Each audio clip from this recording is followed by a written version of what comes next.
ఆదిత్య డైరెక్షన్లో Dhurandhar 2 teaser finally release అయింది. కానీ టీజర్ చూసాక ఫ్యాన్స్లో ఒకటే డౌట్, ఈ హైప్కి ఇది సరిపోయిందా? First part historic box office run తర్వాత audience next level content expect చేశారు. ఆ క్రైమ్ యూనివర్స్ని ఇంకా డీప్గా ఎక్స్ప్లోర్ చేస్తారని హోప్స్ పెట్టుకున్నారు.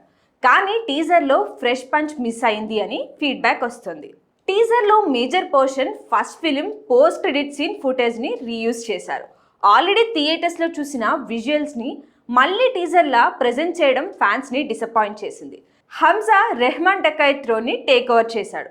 క్రైమ్ వరల్డ్లో న్యూ బాస్గా ఎస్టాబ్లిష్ అవుతాడు.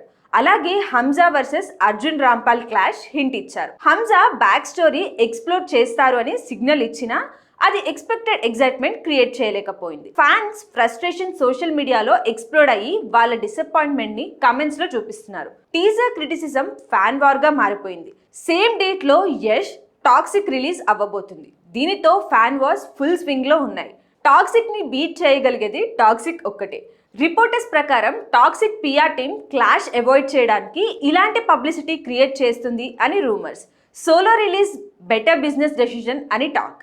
కానీ ట్రేడ్ సర్కిల్స్లో క్లియర్ ఒపీనియన్, మార్చ్ 19 ఈద్ డేట్కి టాక్సిక్ స్టిక్ అయితే Yash one of the most daring stars అని కన్సిడర్ చేస్తారు. ఆడియన్స్ ఇప్పుడు ఒకటే క్వశ్చన్ అడుగుతున్నారు, అసలు పోస్ట్ క్రెడిట్ ఫుటేజ్ని టీజర్గా ఎందుకు రిలీజ్ చేశారు? ఈ డెసిషన్ వల్ల సీక్వెల్ మీద అన్నెసెసరీ డౌట్స్ క్రియేట్ అయ్యాయి.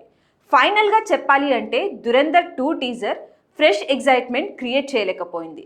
హైప్ ఇంటాక్ట్ అయింది, కానీ ట్రస్ట్ కొంచెం లో అయింది. ఇప్పుడు రెస్పాన్సిబిలిటీ మొత్తం ఆదిత్యధర్ అండ్ టీమ్ మీదే. నెక్స్ట్ ట్రైలర్లో రియల్ ఫైర్ ఉంటుందా లేదా క్రిటిసిజం ఇగ్నోర్ చేస్తారా? ఈ ఆన్సర్ బాక్స్ ఆఫీస్లో డిసైడ్ అవుతుంది.